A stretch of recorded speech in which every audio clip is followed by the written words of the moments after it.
উন্নয়ন প্রকল্প বাস্তবায়নে মান নিশ্চিত ও কাজের গতি ধরে রাখার নির্দেশ প্রধানমন্ত্রীর। একনেকের প্রথম সভায় 8টি প্রকল্প অনুমোদন।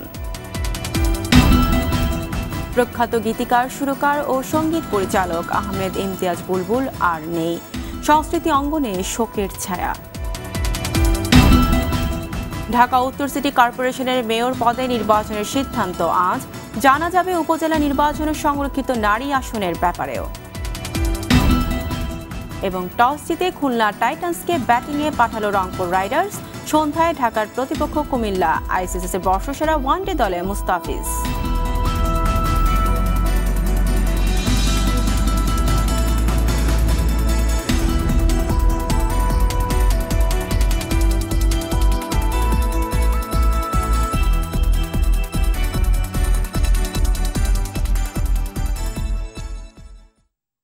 আসসালামু আলাইকুম, স্বাগত জানাচ্ছি আরটিভির দুপুরের সংবাদে। শুনছিলেন মার্কেন্টাইল ব্যাংক সংবাদ শিরোনাম। পুরো সংবাদে আপনাদের সঙ্গে আছি আমি ফারিয়া শারমিন।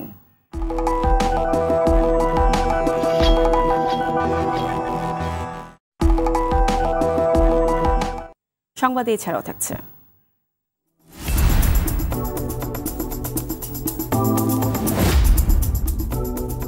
বেড়েই চলেছে রডের দাম। সপ্তাহে বেড়েছে 4,500 টাকা।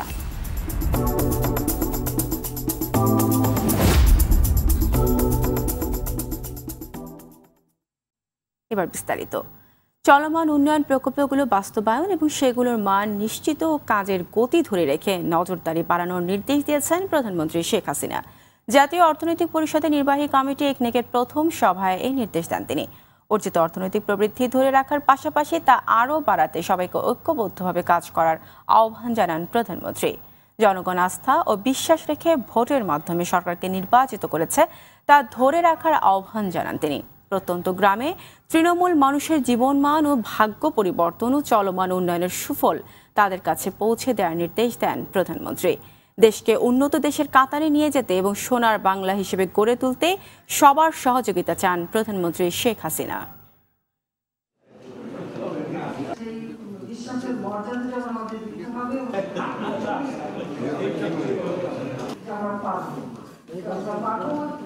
বিগত সরকারের শেষ সময়ে অনেকগুলি প্রকল্প আমরা খুব দ্রুত পাশ করে গেছি। আমি চাই যে প্রকল্পগুলি আমরা গ্রহণ করেছি সেগুলি দ্রুত বাস্তবায়ন শুরু করা এবং সেটাতে যথাযথভাবে হয় সেটার উপর নজরদারিটাও বাড়াতে হবে। কারণ যত বেশি নজরদারি বাড়বে কাজের গতি এবং কাজের মান তত বেশি ভালো হবে। আমরা চাই যে আমাদের যে লক্ষ্যটা সেই লক্ষ্যটা যদি আমরা অর্জন করতে পারি। বীর মুক্তিযোদ্ধা, প্রখ্যাত গীতিকার, সুরকার ও সঙ্গীত পরিচালক আহমেদ ইমতিয়াজ বুলবুল আর নেই। ইন্না লিল্লাহি ওয়া ইন্না ইলাইহি রাজিউন। মঙ্গলবার ভোরে রাজধানীর আফতাবনগরে ভাড়া বাসায় মারা যান তিনি। মৃত্যুকালে তার বয়স হয়েছিল 63 বছর। আহমেদ ইমতিয়াজ বুলবুলকে বুধবার সকাল 11:30টায় কেন্দ্রীয় শহীদ মিনারে শ্রদ্ধা জানানো শেষে মিরপুর বুদ্ধিজীবী কবরস্থানে সমাহিত করা হবে। বিস্তারিত জানাচ্ছেন সোহেল রানা। ৭১-এর রণাঙ্গনের কিশোর যোদ্ধা, গীতিকার, সুরকার ও সঙ্গীত পরিচালক আহমেদ ইমতিয়াজ বুলবুল। বাংলা গানের স্রষ্টা এই কিংবদন্তি সঙ্গীত অঙ্গনে আলো ছড়ালেও ব্যক্তিগত জীবনে ছিলেন অনেকটাই নিভৃতে। দীর্ঘদিন ধরে তিনি নানা রোগে আক্রান্ত হলেও হঠাৎ করে হৃদযন্ত্রের ক্রিয়া বন্ধ হয়ে ভোরে না ফেরার দেশে চলে যান তিনি। 3:56-তে উনি আমাকে ফোন দিয়েছিলেন। ফোন দিয়ে দুটো কথা বললেন যে, রোজেন আমি বুকে ব্যথা করছে, যত সময় আমার হার্ট অ্যাটাক, তুমি একটু আসো। পরে ওনার রুমে যেয়ে দেখি যে উনি অচেতন অবস্থায় পড়ে রয়েছেন। তখন আমার সন্দেহ হলো, আমি পালস চেক করে দেখি পালস নাই। পুরো একসঙ্গে ওনার সাথে ভাত খাইলাম। এই ভাতটা খেয়ে আমি চলে আসলাম। সকাল 8টার সময় আমাকে লেনু বিল্লা ভাই ফোন করলো। ঘুম থেকে উঠে আমি অবাক হই। গত রাতেও স্যারের সঙ্গে আমরা আমাদের 12 বছরের একটা প্ল্যানিং নিয়ে কথা বলছিলাম যে আমাদের একযুগ পূর্তি ক্লোজ আপ অনের। স্যার বললেন যতটুকু তোমাদের সহযোগিতা প্রয়োজন আমি আছি তোমাদের সঙ্গে। এই যে আমাদের প্রজন্মকে উনি ধরে রাখার যে একটা দায়িত্ব বোধ নিয়েছিলেন, আমরা বলবো যে এটা কখনোই এই ক্ষতিপূরণ হওয়ার নয়। সকালে তার মৃত্যুর খবর পেয়ে বাসায় ছুটে আসেন সঙ্গীত অঙ্গনের সুপরিচিত অনেকেই। এ সময় কান্নায় ভেঙে পড়েন প্রিয় বুলবুল ভাইয়ের অকাল প্রয়াণে। একজন গীতিকবি, সুরকার হিসাবে বাংলাদেশের আমি বলবো যে আমি যদি একটা হার্টের মানে মেইন ভেসেল 5টা যদি হয়, আমি বলবো যে একটা ভেসেল চলে গেল, ব্লক হয়ে গেল। ওনার আমার মতে ওনার এই বয়স হয় না যে পৃথিবী থেকে চলে যাওয়ার, ওনার অনেক কিছু দেওয়ার ক্ষমতা ছিল। আধুনিক গান, দেশাত্মবোধক গান, সিনেমার গান, সকল গানই অন্যতম মাত্রা, উচ্চতম মাত্রা। আমাদের বাংলা গানের সাথে উনি চিরকাল অবস্থান করবেন। আহমেদ ইমতিয়াজ বুলবুল আর আসবে না, এরকম জন্ম একটাই। এই দেশ তার কাছে কৃতজ্ঞ। উনি আজ শুধুমাত্র গান দিয়ে কৃতজ্ঞ নয়, দেশ প্রাপ্তিতেও তার অনেক বড় অবদান। সন্তানের মতো স্নেহ করতেন, খুব বেশি ভালোবাসতেন, যেটা খুবই কষ্টকর। তিনি দেশের জন্য আরো অনেক কিছু করতে পারতেন। ওনার শেষ জীবনটা ভীষণ ভীষণ কষ্টের, এটা আসলে ভাবা যায় না। এটা উনি যে এতদিন বেঁচে ছিলেন, কিভাবে বেঁচে ছিলেন। আহমেদ ইমতিয়াজ বুলবুল অসুস্থ হলে তার হার্টের ধমনীতে 8টা ব্লক ধরা পড়ে। পরে গত বছরের মে মাসে রিং পরানো হয়। মৃত্যুকালে তিনি একমাত্র সন্তান সামিরকে রেখে চলে গেলেন না ফেরার দেশে। সোহেল রানা, RTV, ঢাকা। গীতিকার, সুরকার, সঙ্গীত পরিচালক, সঙ্গীত শিল্পী আহমেদ ইমতিয়াজ বুলবুল ছিলেন আধুনিক বাংলা গানের অন্যতম স্রষ্টা। দেশাত্মবোধক গানের আজকের যে সমৃদ্ধি, তার নেপথ্যের অন্যতম কারিগর এই বীর মুক্তিযোদ্ধা। জীবনে কাজের স্বীকৃতি হিসেবে 21শে পদক, রাষ্ট্রপতি পুরস্কার, জাতীয় চলচ্চিত্র পুরস্কার সহ অসংখ্য পুরস্কারে ভূষিত হয়েছেন আহমেদ ইমতিয়াজ বুলবুল। তার কর্মজীবনের খানিকটা তুলে ধরছেন মারুফ রেজা।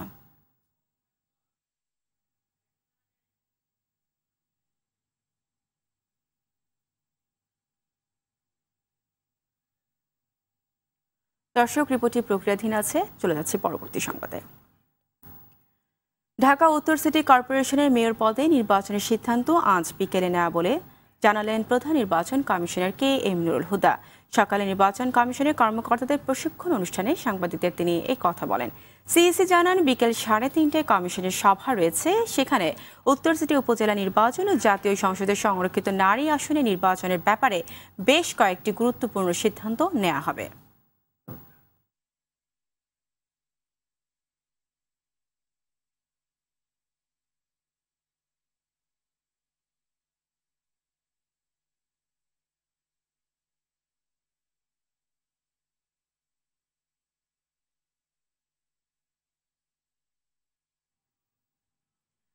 এই মুহূর্তে পদত্যাগ করে নিরপেক্ষ সরকারের অধীনে নির্বাচন না দিলে সরকারের শোচনীয় পরাজয় হবে বলে মন্তব্য করলেন বিএনপির সিনিয়র যুগ্ম মহাসচিব রুহুল কবির রিজভী আহমেদ।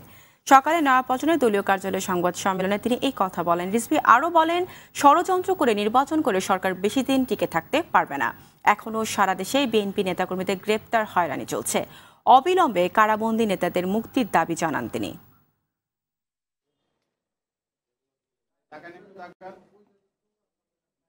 তাই দ্রুত নিজে পদত্যাগ করে সময় থাকতে ভোটাধিকার ফিরিয়ে দিতে হবে, নইলে সরকারের বিপজ্জনক অবতরণ হবে। তাই দ্রুত নিজে পদত্যাগ করে দেশে নির্বাচনকালীন তত্ত্বাবধায়ক ব্যবস্থা ফিরিয়ে দিন, সমাজে ন্যায় বিচার প্রতিষ্ঠা করার জন্য এবং গণমাধ্যমের স্বাধীনতা ফিরিয়ে দিয়ে গণতন্ত্রকে প্রতিষ্ঠা করার জন্য এই মুহূর্তে শেখ হাসিনার পদত্যাগ সহ সরকারের পদত্যাগ করা অত্যন্ত জরুরি। গীতিকার, সুরকার, সঙ্গীত পরিচালক, সঙ্গীত শিল্পী আহমেদ ইমতিয়াজ বুলবুল ছিলেন আধুনিক বাংলা গানের অন্যতম স্রষ্টা। দেশাত্মবোধক গানের আজকের যে সমৃদ্ধি, তার নেপথ্যের অন্যতম কারিগর এই বীর মুক্তিযোদ্ধা। জীবনে কাজের স্বীকৃতি হিসেবে 21শে পদক, রাষ্ট্রপতির পুরস্কার, জাতীয় চলচ্চিত্র পুরস্কার সহ অসংখ্য পুরস্কারে ভূষিত হয়েছেন আহমেদ ইমতিয়াজ বুলবুল। তার কর্মজীবনের খানিকটা তুলে ধরছেন মারুফ রেজা। দর্শক, রিপোর্টটি এখন দেখুন।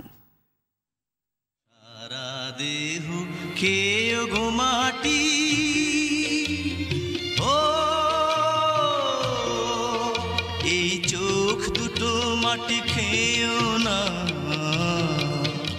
বাংলা গানে আজ এত যে ভালো লাগা, এত যে আবেগ, তা সম্ভব কেবলই পরিপূর্ণ সৃষ্টি হয়ে ওঠার কারণেই। যারা সৃষ্টি করে গেছেন এমন অনেক নেপথ্যদের মধ্যে অন্যতম আহমেদ ইমতিয়াজ বুলবুল।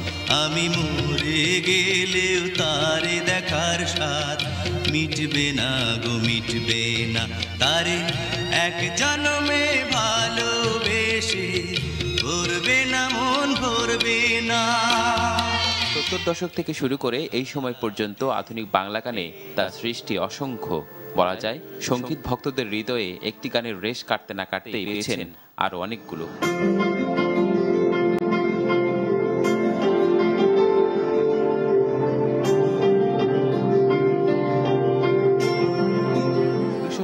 সালের 1 জানুয়ারি জন্ম নেয়া আহমেদ ইমতিয়াজ বুলবুল 71-এ বাংলাদেশের স্বাধীনতা যুদ্ধে অংশ নেন মাত্র 15 বছর বয়সে।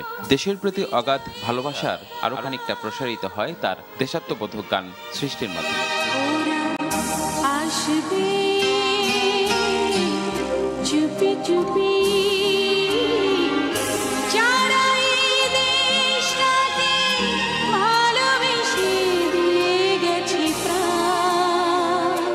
ছবির গল্প, চিত্রনাট্য বা অভিনয়কে ছাড়িয়ে গানই যে বড় হয়ে উঠতে পারে তার বড় প্রমাণ 80 দশকের ছবি নয়নের আলো।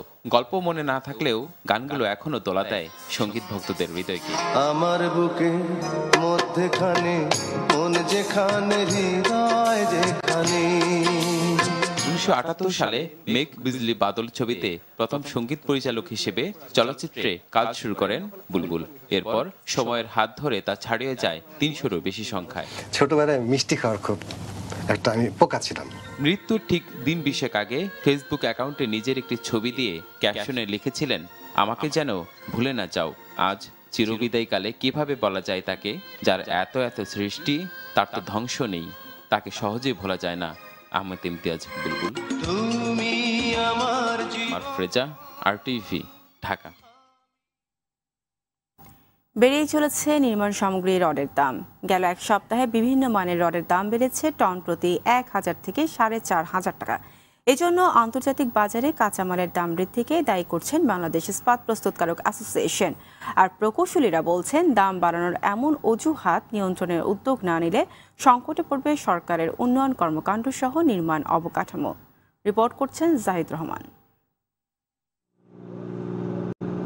সরকারের নানা উন্নয়ন প্রকল্পগুলো এগিয়ে চলছে দ্রুতগতিতে। পদ্মা সেতু, মেট্রো রেল, এলিভেটেড এক্সপ্রেসের মতো বড় বড় প্রকল্প এখন দৃশ্যমান। রয়েছে ছোট বড় ফ্লাইওভার সহ নানা অবকাঠামো প্রকল্প।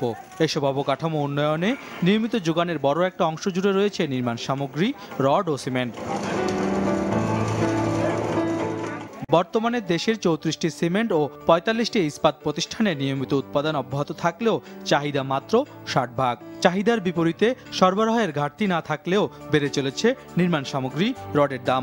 গেল 1.5 বছরে কয়েক দফা দাম বৃদ্ধিতে যেমন উন্নয়ন খরচ বেড়েছে, তেমনি মুখ থুবড়ে পড়েছে অনেক ব্যক্তি মালিকানাধীন অবকাঠামো। বর্তমানে মিলগেটে বিভিন্ন ব্র্যান্ডের প্রতি টন সাধারণ গ্রেডের 400 ওয়াট MS রড বিক্রি হচ্ছে 51 থেকে 52,000 টাকায়, যেখানে গেল সপ্তাহে ছিল 47 থেকে 47,500 টাকা। সে হিসেবে দাম বেড়েছে 4,000 থেকে 4,500 টাকা। একই সময়ে সেমি অটো 60 গ্রেড বা 500 ওয়াটের সিলযুক্ত রডের দাম টনে বেড়েছে 3,000 টাকা। আর বিভিন্ন ব্র্যান্ডের 60 গ্রেডের প্রতি টন রড 1,000 টাকা বৃদ্ধি পেয়ে বিক্রি হচ্ছে 60 থেকে 63,000 টাকায়। দাম বাড়লেও বিশ্বের অন্যান্য দেশের তুলনায় নির্মাণ সামগ্রীর দাম তুলনামূলক বাংলাদেশে কম বলে দাবি এই অ্যাসোসিয়েশন নেতার। যে স্টিল তৈরির জন্য যে কাঁচামালটা, সেটা পৃথিবীর অন্তত মিনিমাম 50টা কান্ট্রির উপর আমরা নির্ভরশীল। অনেক কান্ট্রিতে এই মুহূর্তে যে তাদের উৎপাদন বা কালেকশন সম্পূর্ণ বন্ধ, বিকজ ওইখানে স্নোফল হচ্ছে, র মেটেরিয়াল সাপ্লাই পাচ্ছি না। র মেটেরিয়াল সাপ্লাই শর্ট হয়ে যায় মানে বাজারে কিছু প্রভাব পড়ে। এখনও আমাদের দেশে যে স্টিলের প্রাইস আছে, পার্শ্ববর্তী ভারত, কোরিয়া, জাপান, চায়না, ওই সেই তুলনায় আমাদের দেশে এখনও স্টিলের বাজার অত্যন্ত সহনশীল এবং রিজনেবল প্রাইসে যাচ্ছে। এমন লাগামহীন দাম বৃদ্ধি বন্ধে সরকারকে এখনই উদ্যোগ নেওয়ার পরামর্শ এই স্থপতির। যে হাত ভাঙা শিল্পের কারণে আমাদের একটা কাঁচামালের সরবরাহ যেমনি করে রয়েছে, তেমনি করে আমদানি তো সরকার অতীতে এই ধরনের ঘটনার কারণে একটা পুনর্ব্যবস্থার মধ্যে দিয়ে সহজতর করার পরেও এই দ্রব্যমূল্য, অর্থাৎ এই কাঁচামালের কারণে যে দ্রব্যমূল্যের উচ্চ মাত্রা, তার নিয়ন্ত্রণে সরকারের তেমন নিয়ন্ত্রণ ব্যবস্থা আছে বলে মনে হচ্ছে না। নির্মাণ ব্যয় কমাতে এখনই এই খাতের প্রতি সংশ্লিষ্টদের নজর দেওয়ার তাগিদ এই নির্মাণ প্রকৌশলীর। জাহিদ রহমান, RTV, ঢাকা। দেশের বিভিন্ন জেলায় সড়ক দুর্ঘটনায় নিহত হয়েছে ৩ জন। চট্টগ্রামের দেওয়ানহাট এলাকায় অটোরিকশা আর টেম্পোর মুখোমুখি সংঘর্ষে এক শিক্ষার্থী নিহত হয়েছে। এই সময় আহত হন সিএনজি চালক। নিহত মাহমুদুর রহমান কলেজিয়েট স্কুলের ৮ম শ্রেণীর ছাত্র। এদিকে টাঙ্গাইলে ঢাকা টাঙ্গাইল বঙ্গবন্ধু সেতু এলাকায় ট্রাক ও লরির মুখোমুখি সংঘর্ষে লরির চালক নিহত হয়েছেন। স্থানীয়রা জানায়, লবণ বোঝাই একটি ট্রাক বিপরীত দিক থেকে আসা অপর একটি লরিকে ধাক্কা দিলে লরিটি নিয়ন্ত্রণ হারিয়ে রেল লাইনে উঠে যায়। এই সময় ঢাকা থেকে ছেড়ে আসা লালমনিরহাট এক্সপ্রেস ট্রেনটি পৌঁছে লরিটিকে ধাক্কা দিলে ঘটনাস্থলে লরির চালক নিহত হন। অন্যদিকে দিনাজপুরের নবাবগঞ্জ উপজেলার বালু ভর্তি ট্রাকের সঙ্গে ভ্যানের সংঘর্ষে হাফিজুর রহমান নামে এক কাঁচামাল ব্যবসায়ী নিহত হয়েছেন।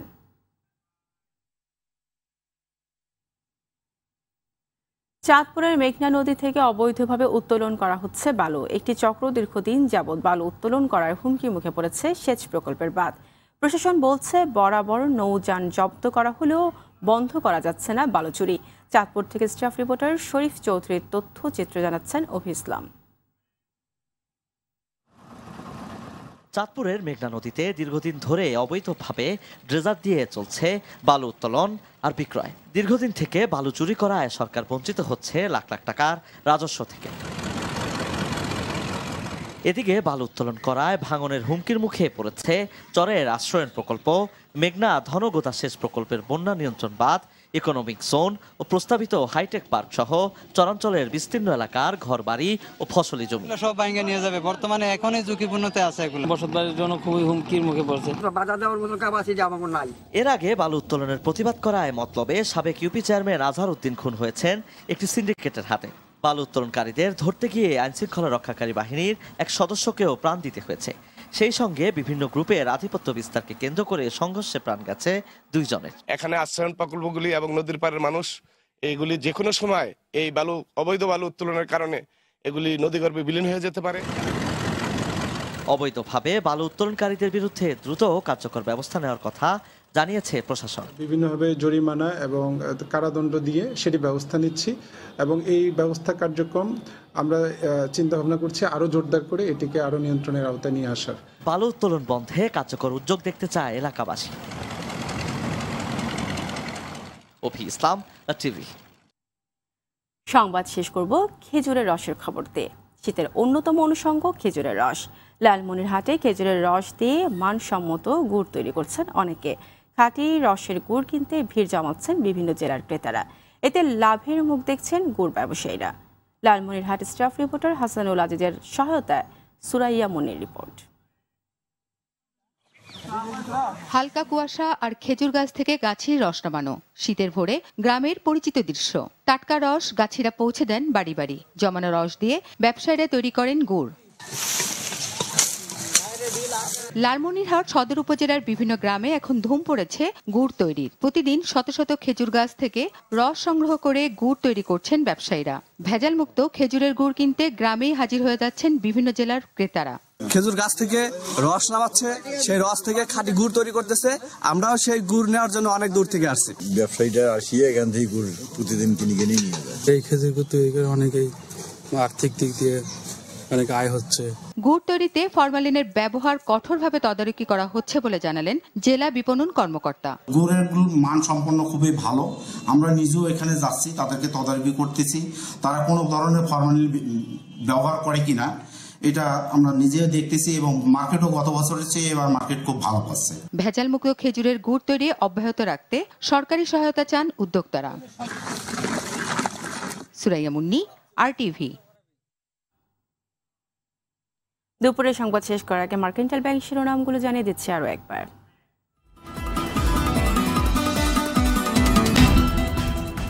উন্নয়ন প্রকল্প বাস্তবায়নে মান নিশ্চিত ও কাজের গতি ধরে রাখার নির্দেশ প্রধানমন্ত্রীর। একনেকের প্রথম সভায় 8টি প্রকল্প অনুমোদন। প্রখ্যাত গীতিকার, সুরকার ও সঙ্গীত পরিচালক আহমেদ ইমতিয়াজ বুলবুল আর নেই। সংস্কৃতি অঙ্গনে শোকের ছায়া। ঢাকা উত্তর সিটি কর্পোরেশনের মেয়র পদে নির্বাচনের সিদ্ধান্ত আজ জানা যাবে। উপজেলা নির্বাচনে সংরক্ষিত নারী আসনের ব্যাপারেও। এবং টস জিতে খুলনা টাইটান্সকে ব্যাটিংয়ে পাঠালো রংপুর রাইডার্স। সন্ধ্যায় ঢাকার প্রতিপক্ষ কুমিল্লা। আইসিসির বর্ষসেরা ওয়ানডে দলে মুস্তাফিজ। দুপুরের সংবাদ এই পর্যন্ত। RTV সবশেষ সংবাদ জানতে যে কোনো মোবাইল ফোন থেকে 24141 নম্বরে ডায়াল করুন। আর মোবাইল ফোনে সংবাদ দেখতে অ্যাপ স্টোর, গুগল প্লে বা উইন্ডোজ স্টোর থেকে ডাউনলোড করুন RTV অ্যাপস। এছাড়াও তাৎক্ষণিক ও বিনোদন সংবাদ জানতে বিশ্বের যে কোনো প্রান্ত থেকে ভিজিট করুন facebook.com/rtvonline এবং youtube.com/rtvdigitals। ধন্যবাদ সবাইকে।